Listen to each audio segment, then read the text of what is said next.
Happy New Year, everyone! 2025 is coming to a close, and you know what that means. Top 10 season. If this is your first time visiting the Art of Action Figures, I collect primarily anime and video game figures from import companies. Now let's get to some honorable mentions. First off, great figures that I didn't buy this year. I think it's important to keep a space open for great-looking figures that I don't need to get FOMO about or have in my collection.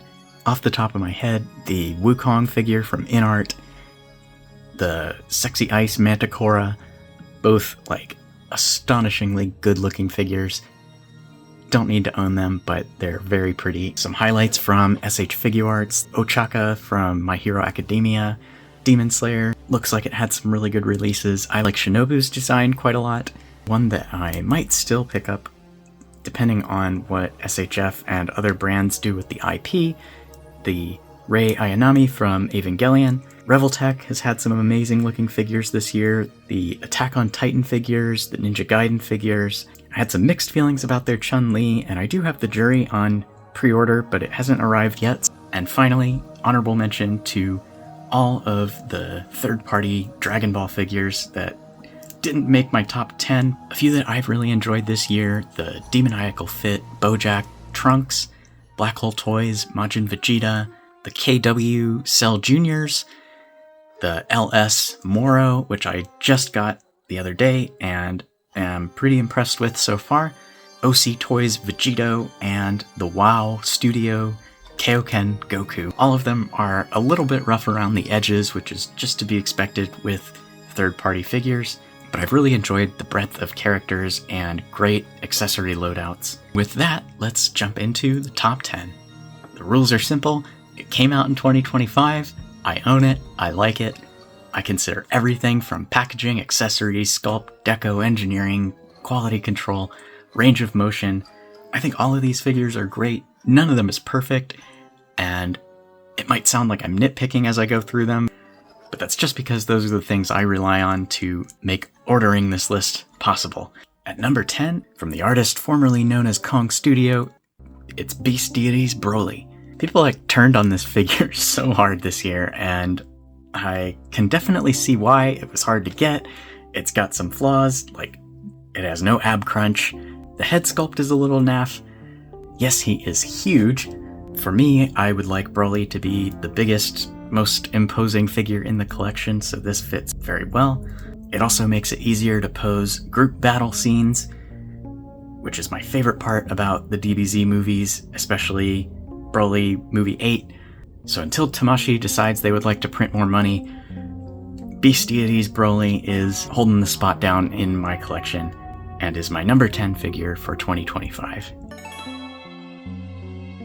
At number 9, from the artist formerly known as Tonson, it's the Kami 1 Dragon Ball Z Gogeta. Check out the comparison video I did between this Gogeta, the Demoniacal Fit, and the Tamashii exclusive. This really displays a uniquely high level of craftsmanship, includes thoughtful stuff like windswept vest, windswept hair, his relaxed, smiling face from the end of the movie, not without its problems. For the packaging, they've taken the Beast Deities route of packing the figure in junk, and I can't stand it. The hair definitely could use a coat of paint, but since Tamashii already airballed their Z Gogeta release, this one stands a better chance of being a more definitive version over time than Beast Deities Broly, and that is why he just outranks him at number 9. At number 8, it's the SHF Pan from Dragon Ball GT, a figure that I think most people forgot existed, let alone came out early 2025, but I love this look for Pan. I like Dragon Ball GT, and this figure is a great example of Tamashii showing some love to kind of a niche character. I'm glad that we got to round out the adventuring crew with Pan, Trunks, and Goku. Giru is unfortunately kind of an afterthought, and Pan could maybe use one or two more facial expressions, but other than that, it's a nice figure that's also very small and hand-friendly. I think it's easy to be wowed by big figures, and I'll be honest, That's part of what wowed me about these deities. Broly he is just hefty and sturdy feeling, but there's something to be said for a nice superposable figure that just fits comfortably in your hands, and that's exactly what GT Pan is, so she's my number 8.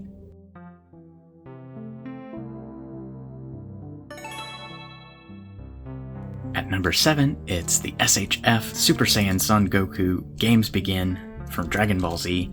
I gave my full thoughts on this figure in the review, but overall I love the new torso articulation.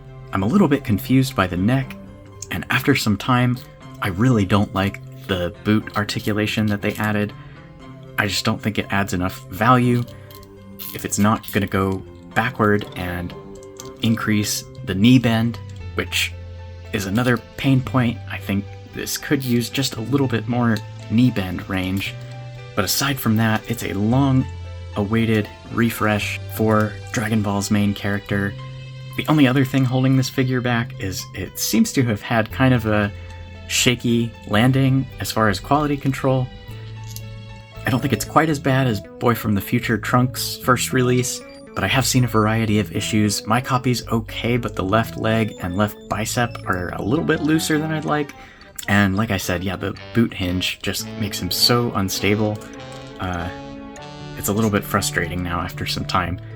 And honestly, that's what knocked this figure out of easy top 5 contender for me.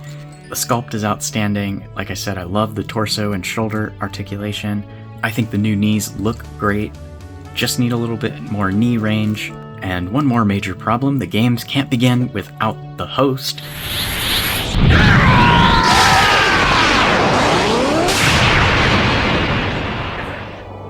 Wow, he did it, you guys.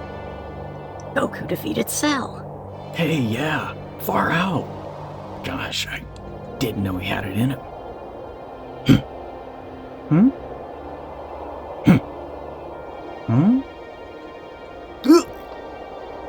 Phew. My number 7, SHF Games Begin Goku.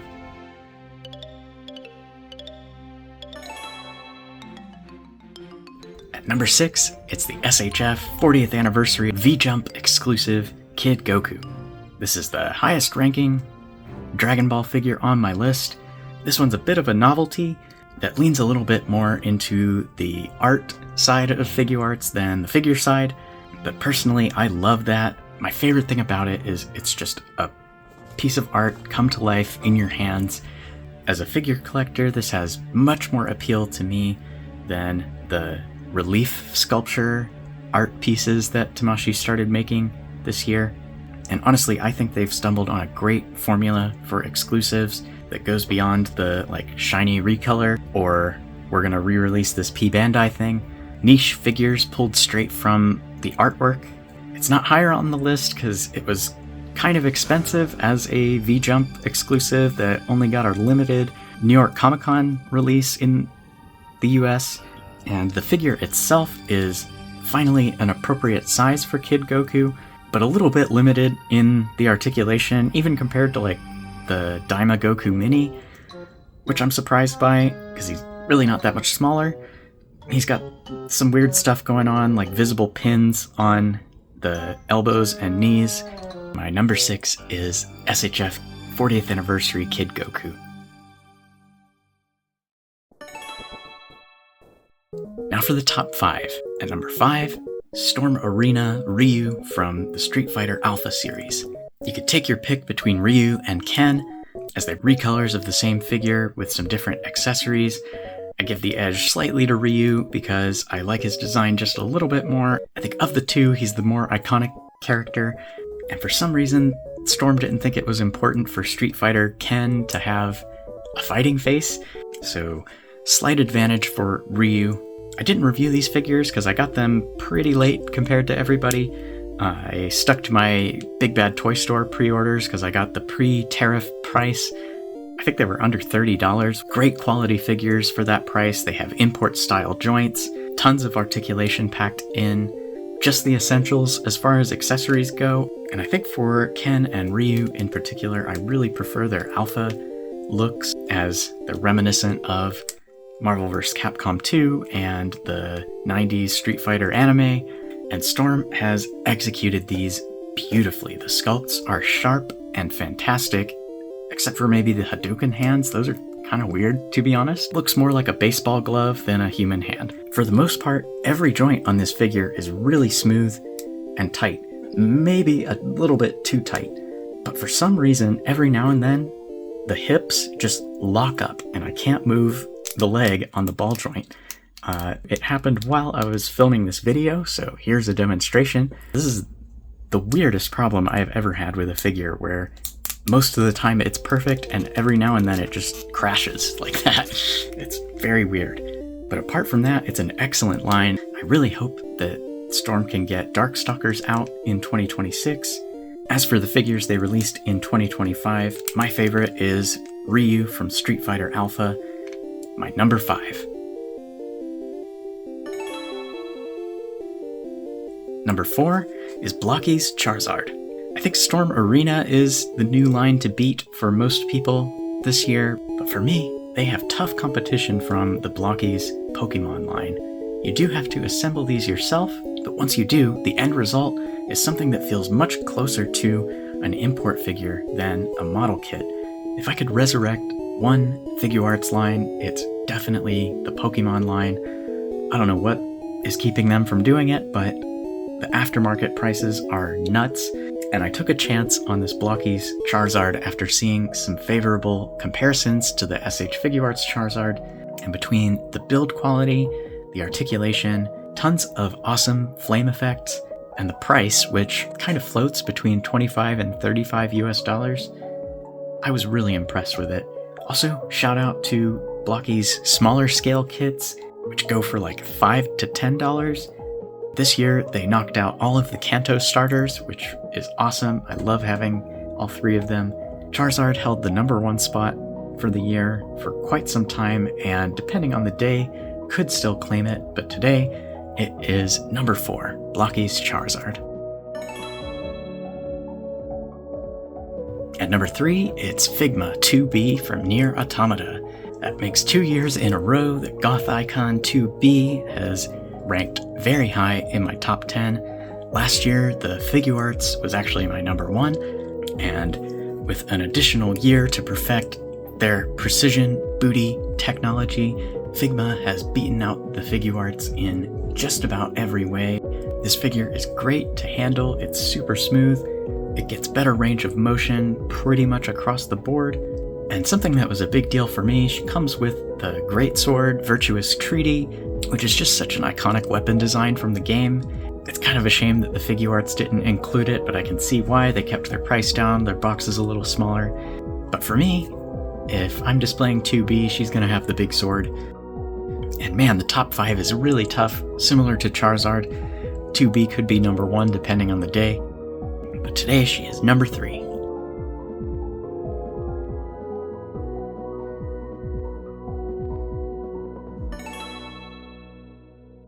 Number 2 is X-Kokan Quinn Lee, the renowned Chun-Li cosplayer.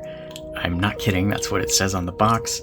This is an unlicensed Street Fighter Alpha Chun-Li, and this figure is a sculpt and articulation masterclass that I haven't put down since getting it. The only reason it's not number 1 is it's unlicensed and could maybe use a couple different face sculpts. But apart from that, this is the best sculpted, best engineered, athletic female action figure. It's not a Mafex noodle person, and it's not the Yamaguchi Chun-Li, which is very well articulated, and for what it is a good sculpt, but what it is almost a caricature of Chun-Li. Quinn Lee definitely rides the line, but hits way closer to the mark of muscular comic book lady. And then on top of that, it's my favorite Street Fighter character in one of her best looks. And shout out to Spicy Psyduck on YouTube. I think it was his top 10 video where he mentioned the joints on this figure are using a plastic called POK, which is the same type being used by Sexy Ice, which I don't really have a way to confirm that other than to say these joints definitely feel like uniquely firm but smooth, and it's really outstanding. That's why it's just been so fun to have it in hand and to pose around. The range of motion is fabulous. The joints are really nicely integrated into the sculpt, so it's easy to make it look good in all kinds of poses from any angle. The only exceptions are the back of her head, which, to increase the range of motion, they made it a separate piece. The other place people might take issue with is the shoulders. This is similar to like a Yamaguchi or Buzzmod style shoulder, and for whatever reason it's kind of fallen out of favor with people, but I actually really like it. I don't have a ton of figures with this type of joint, but the mobility is outstanding, and while it does have some gaps under the arm, I can accept that for the more like organic rounded silhouette that it gives, and lets them preserve more of the shoulder cap sculpt. There was a common issue with those shoulder joints being too tight on the Chun-Li torso, but thankfully it was caught really quickly, and my copy of the figure came with 2 extra sets of shoulder joints, as well as some instructions about just heating the parts before attaching them, and if they're still too tight you can sand the ball joint a little bit. I ended up doing that, and it worked out really well on the left arm. The right arm does still hold, but I do find it pops out of the torso when posing a little bit, whereas the left arm pretty much stays in place. But yeah, other than that, the quality of the figure has just been excellent. Could use a couple more faces, but comes with a ton of accessories otherwise, lots of hands, and great swooshing effect parts that are super versatile for all kinds of figures. And although I think they might have overdone it a little bit on like the blush on her face, the rest of the figure has a really premium finish, lots of shading to accent the muscular sculpt, and overall it's just a great looking, great posing figure. Number 2, Quinn Lee, the renowned Chun-Li cosplayer. And finally, number 1 for 2025, it's the SHF Berserk line redemption arc with Band of the Hawk guts. I know I'm on an island with this take, but I actually really like the Berserker armor guts despite its issues. I think that design is just gorgeous, and I actually liked that figure so much that I read the entire manga this year, and honestly it was one of the highlights of the year for me. My favorite figure that I backtracked on this year is the SHFiguarts, who is my favorite character from the series. I like the story once she's introduced a little bit more than the Golden Age, although it's all excellent. Highly recommend it if you like dark fantasy, D&D, and top 10 anime betrayal lists. Band of the Hawk Guts is easily the best figure from the SHF Berserk line. Lots of great accessories, including probably the nicest soft goods cape that I own. You could hardly call this a sword, it's more like a slab of iron, but it's not quite the Dragon Slayer, which works in this figure's favor. Much easier to pose holding the sword. One-handed, two-handed, no problem. He has some really unique points of articulation, including ball joints at the thigh, the top of his boots, and his biceps, which also helps out with sword-wielding poses. He also has possibly the best double-hinge knee joints. They're really nicely hidden when closed, and apart from the cuts, have a very natural-looking shape when opened. The elbow joints follow the muscle anatomy of the arm. It's just a gorgeous looking figure. I have 2 complaints about it. He's definitely missing some paint on his buckles and the leathery parts of his outfit, and I wish the sword strap could be removed from his back, but as far as I can tell is just glued to the figure, so when he's using the sword it just kind of dangles there awkwardly. The cape doesn't lay super nicely over top of it. It would be nice if you could just remove it without permanently damaging the figure. But apart from those things, it's my number 1 figure of the year. It holds a special place for me, as I said. Finishing the manga this year was a highlight. I'm really excited for Golden Age Casca and Griffith. I think Casca looks excellent. Griffith looks mostly good, and then there's that smiling face. I hope this is a turning point for the line's quality and popularity. I hope they get to finish out the team from the later arcs with Serpico and Farnese, and my number 1 figure of the year for 2025 is SHF Guts, Band of the Hawk from Berserk. This has been the Art of Action Figures, signing off for 2025. Let me know if you have any highlights this year or things you're looking forward to in 2026. Thanks for watching. I'll see you in the next one.